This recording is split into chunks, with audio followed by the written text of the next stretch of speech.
The ego is the system that runs your sense of self. It is made out of thought patterns, emotions, and behavioral loops, and the stories that try to hold it all together. Left unchecked, it creates endless existential searching, chronic disconnection, and the persistent sense that something is wrong. The goal of my videos is clarity, to see your identity and its contradictions for what they are, named precisely, to finally understand what it is that we're all running away from. Many of the reasons for why people find the need for philosophy or spirituality is because of the dislike they have for all of the evil in the world. And there's the sense that this evil shouldn't exist. And from that, all of these philosophical moral frameworks come to light, or religions try to control humanity in order for humanity to not fall into what it condemns as evil. The sense that something is evil is so visceral and so immediate that very few people have the awareness to question their own sense of moral intuition.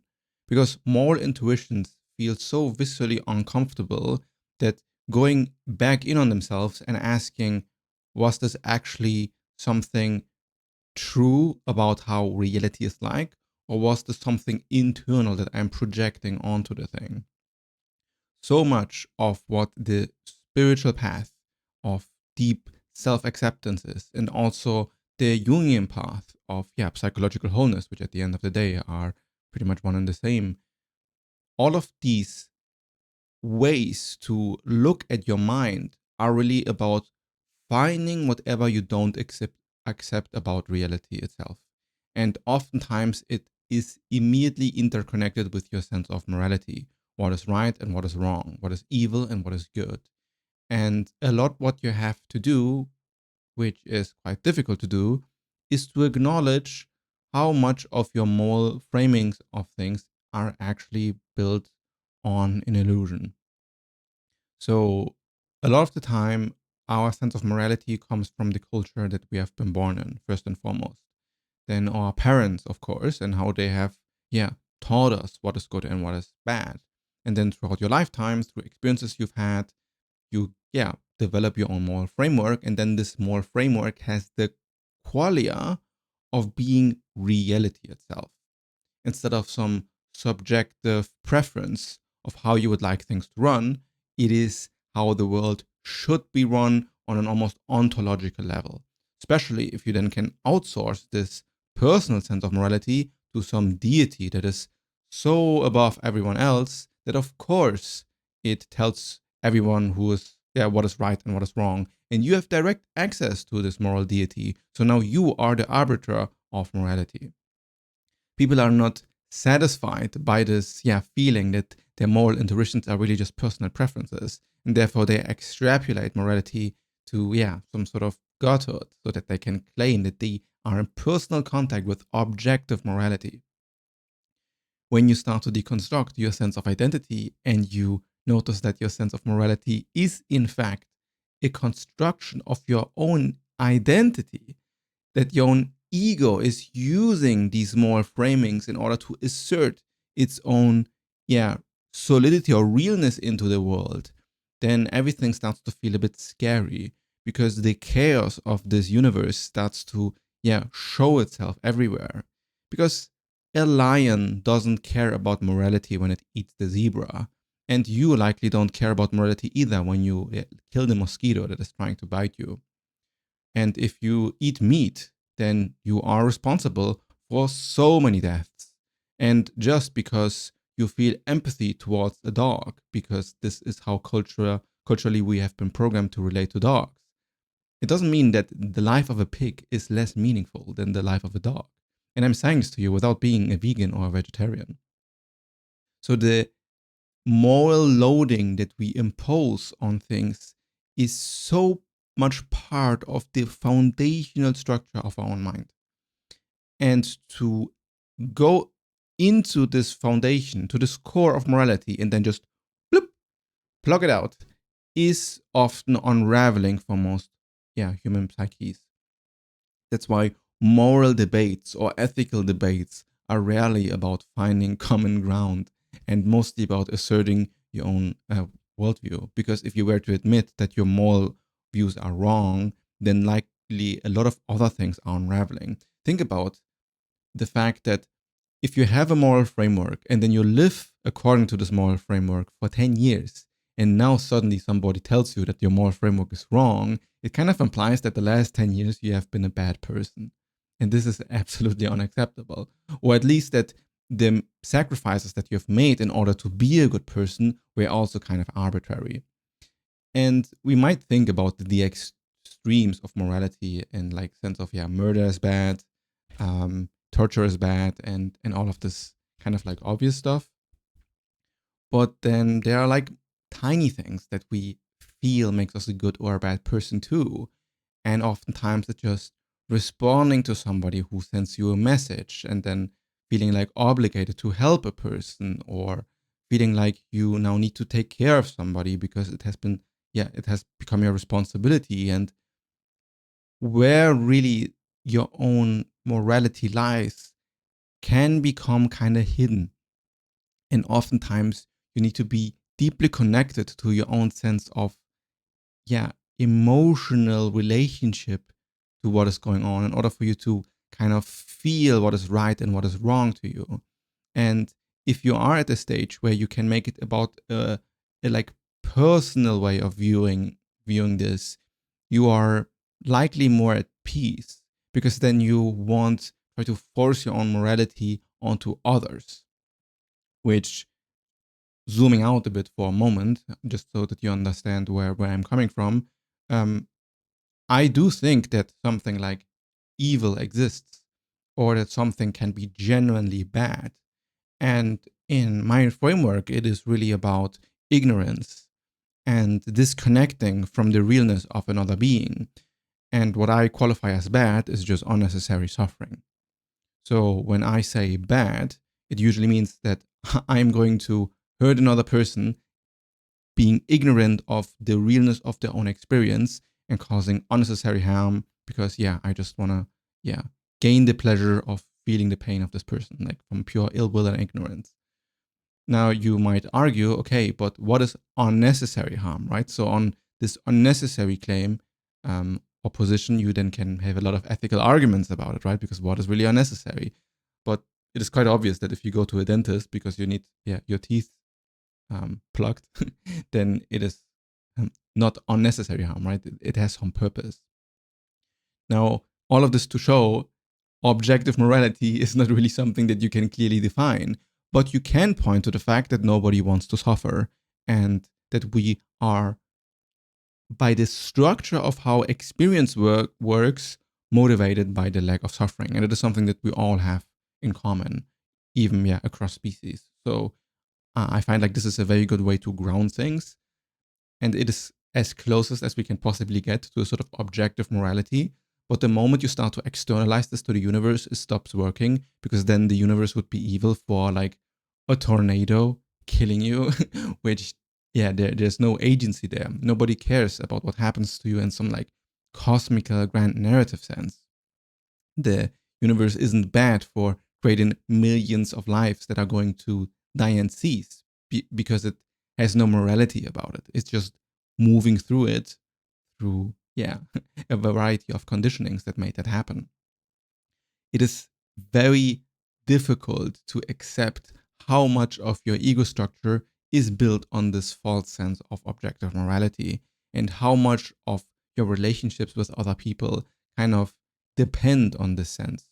To be able to look down onto people or feel like you are above other people just because they don't share your political ideology or your exact, moral framework.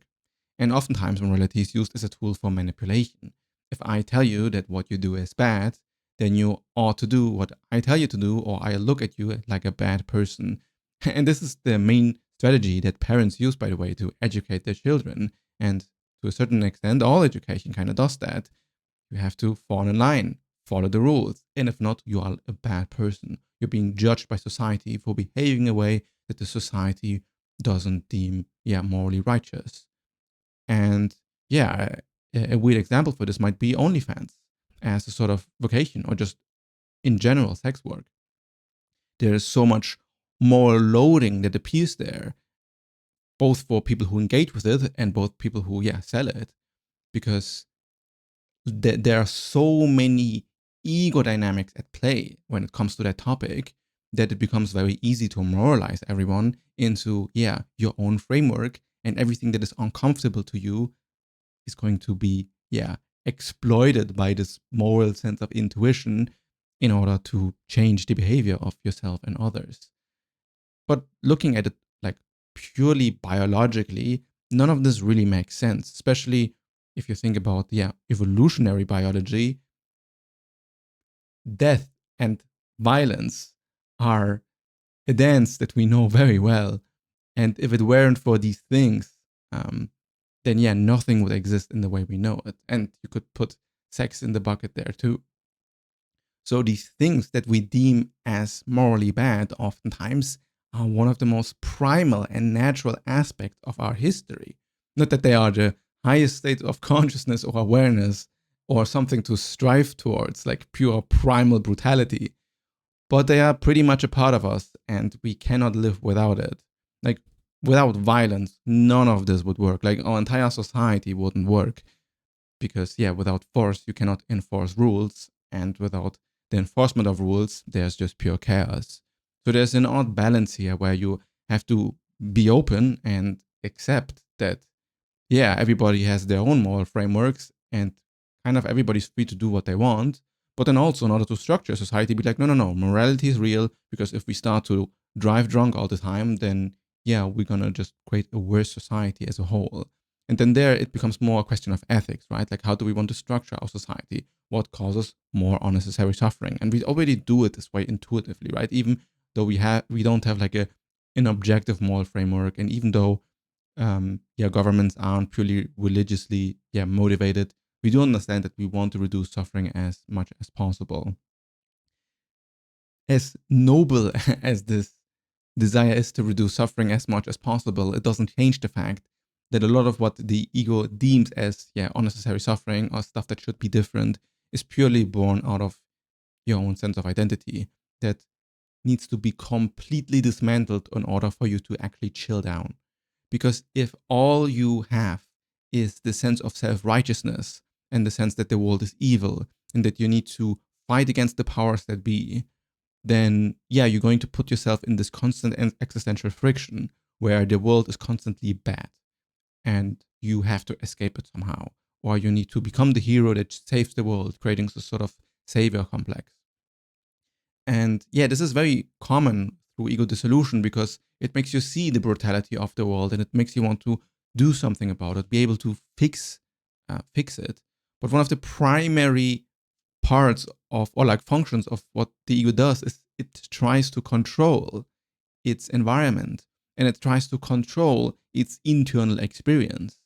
And oftentimes it is just a reaction from the lack of acceptance to what you're feeling that is making you feel like you need to impose your morality onto other people, or you need to change the world in some fundamental way. Now again, I can say to you all of this with the caveat that it is very nice to make the world a better place, and I myself am trying to do so. And I also think that as a collective, the more people awaken, the more people become conscious of their own nature, the less we manipulate each other in the social dynamics, the more we see each other as one, understand the illusions of the mind, and all of the stuff. You naturally want to reduce suffering and want to make the world a better place. And you'll likely also want to remove those in power who are just causing unnecessary suffering. And these goals are still good aims. It's just that you kind of have to go one step at a time. And I don't think that the sense of moral righteousness really will get you there. It is more likely that it's going to make you stumble within your own psyche, because you lack the acceptance of other people to be diplomatic enough to actually cause change. A lot of good diplomats are very good at not moralizing. And in fact, I never moralize anybody ever. Even the worst people on this planet, I don't have like a moral framing on top of them that makes them bad in some ultimate way. I can look at evil politicians and say, this guy is evil, or this guy is corrupt and ignorant, and this guy makes the world a worse place, and all of this stuff. but it is very disconnected from me. I have no moral baggage or hatred for anybody, really, because I understand that it is pretty much karmic conditioning. Here, the sense of determinism also comes into play, where once you see everything as basically playing out from consequences of the past, then it's much more difficult to fault other people for cutting you off in traffic or hurting you in any other shape or form, because you kind of understand that it is a consequence of their own psychological makeup and their own madness in a way, their own misguided sense of morality, and their mind feeding them delusions in order to assert their own power over others. So I even have empathy for those who a lot of people wouldn't have empathy for. But this doesn't mean that you as an individual are not still responsible for your actions. And the sense of responsibility is really just about the ability to respond to your circumstances. Like if you know what is going on, you have an understanding of what is happening, you have an understanding what you want to happen, then your responsibility is, to make whatever you want happen. And it is really as simple as that. But wherever this sense of responsibility comes into place is completely your own choice. It is something that you feel internally, and it's not some moral obligation given from above. And if you sense that reality is somehow empty, like there's no inherent nature in anything because everything passes away, then in a way you can look at reality too as a morally neutral thing. Because as much as there is evil in the world, there is a sense that nothing ever stays stuck in a particular configuration. So even the worst nightmares one day will pass. Even the worst suffering won't stay the same. And this doesn't make it meaningless. It doesn't mean that it doesn't matter if you had to go through it, which of course it matters. That's why morality matters too, and why we're having this conversation in the first place. But beneath the sense of importance, you can find true emptiness there. And this emptiness is the lack of identification with the evil that you see. So this is especially important when you are the one who has done something wrong or wronged somebody, and then you have guilt following you around. A lot of people who are moralizing a lot are just fueled with guilt. And because they have their own internal guilt for past things that they've done badly, that they judge themselves for or are in denial about,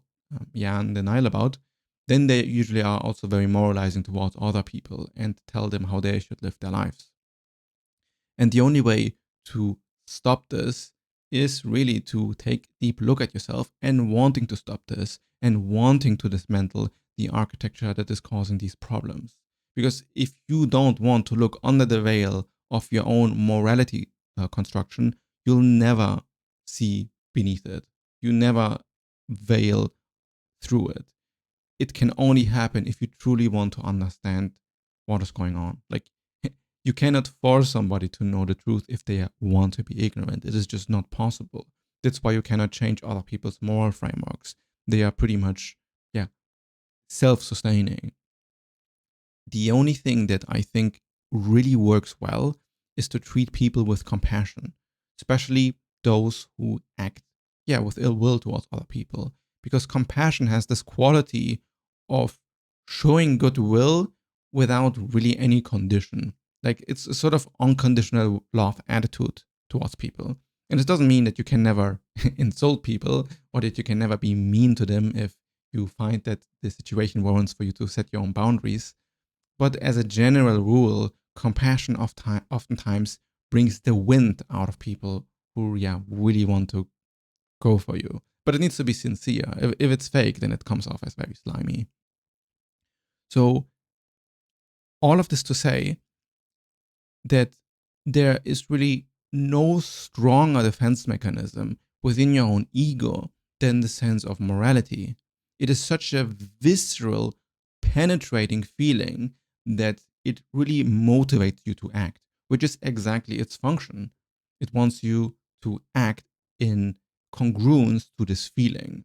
And that's why it's so difficult if you have some sort of moral intuition that is pretty much misguided. And when I say misguided, it really means that the reason you are feeling the strong moral aversion towards a person is usually because of something you don't accept within yourself. And it doesn't need to be a one-to-one thing. It doesn't need to be that what you see in this other person or what the other person has done is exactly what you have done in the past. But there's usually some sort of connection there where you really don't like a particular type of person because of past experience that you've had, either something that you've done or something that has been done to you. And now you associate stuff that isn't actually connected. And now you still feel the same moral revulsion that you felt in the past. And it completely blinds you to the other person's perspective. And that's why morality is such a great way for the ego to construct its sense of identity. Because if something is bad, you don't question it. If you feel like something is evil and you start to question it, the narrative that the ego will come up with is that you are actually being convinced by the devil or that you're being convinced by a demon. And that's also kind of the function of deeming things as, demonic or by Christians, right? Or by any other religion for that matter. If something is demonic, you cannot open your mind to it. Opening your mind is a trap. Therefore, don't even consider questioning the moral validity of, this person or this claim. This immediate way of judging something is exactly what the ego does to be comfortable in its own bubble. And there's really nothing more effective to separate yourself from other people than intense judgment for other people. And this even fuels a sense of almost like, narcissism, where people endlessly consume content about a drama or people fighting online or somebody who has been looked good in the public eye falling down to whatever debauchery. And then you can feel superior because look how the grades have been fallen. And I'm here just as a comfortable bystander being able to judge it all. So there is deep acceptance that happens when you can look at all the evil that exists in this world and be neutral about it, which is very counterintuitive. But if you cannot do this, you'll always struggle existentially and struggle to be present within your life because your mind is going to carry you into some sort of conspiracy or some sort of, bad stuff that happens at the other side of the world. Your mind is basically putting your sense of identity in situations where you are not relevant at all. You are not needed. You are actually not even present for what is going on. You've just seen it somewhere because today we can be connected, everywhere on this planet. But as a matter of fact, you are completely irrelevant to the situation at hand. But now you're getting emotionally invested with something that has nothing to do with you, all so that you can feel yourself, so that you can feel your sense of identity, you can feel your sense of separation, and you do not have to introspect. You don't need to question reality. You don't need to do anything but to dislike something else.